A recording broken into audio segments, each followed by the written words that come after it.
Unfortunately, it does not. The budget is a deeply disappointing budget, especially at this very crucial juncture in the global economy.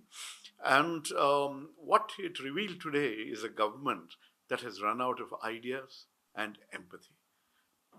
Unfortunately, if you look at the finance minister, she came up with one new formulation, the three kartavyas, inclusive growth and one or two other terms.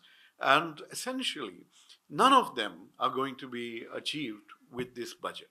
If you actually look at the welfare schemes, they have been continuously and progressively dismantled.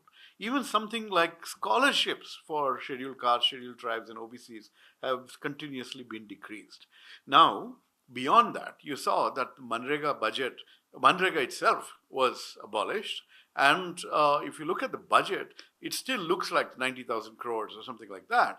But 30,000 of those crores is for previous expenditures. So there's only about 60,000 left.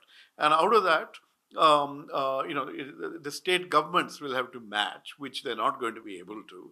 So as a result, you're going to see a familiar pattern, which is massive announcements, but actually the government doesn't generate enough revenues and then doesn't spend enough. If you actually look at the patterns over the last few years, the way they've been able to meet their deficit targets is by underspending. So you look at the budget expenditure versus the actuals. There's a significant gap. Now, that significant gap means that crucial programs that were supposed to be part of a social safety net are going to get underfunded. They're going to neglect the people who are the most vulnerable. And we've seen this time and time again. That's why when you actually look at human development outcomes, right, you will still see that this government is underfunding health and education as a percentage of the GDP, as a percentage of the budget.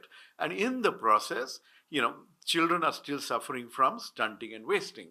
You will still see that while there is universal enrollment at the primary school level, by secondary school, the enrollment drops dramatically, affecting the girl child especially, right?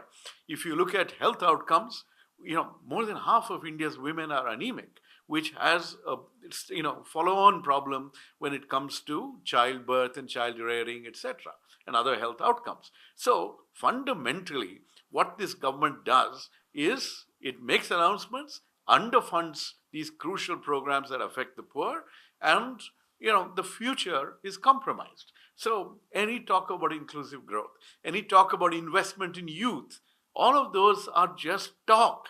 The Prime Minister, Finance Minister, all of them are very good at it. But unfortunately, this is a crucial moment in India's history where we have to invest in human capital, and that's not happening. This great Prime Minister's skill initiative, you should see the CAG report, which essentially says that's been a massive failure over the last 10 years. This is Skill India that we're talking about. And then, they launched an internship program. Only a couple of thousand people have actually managed to get a job after that badly designed implementation of this program. So where is the demographic dividend going to come from? These are the questions that you should be asking the Prime Minister.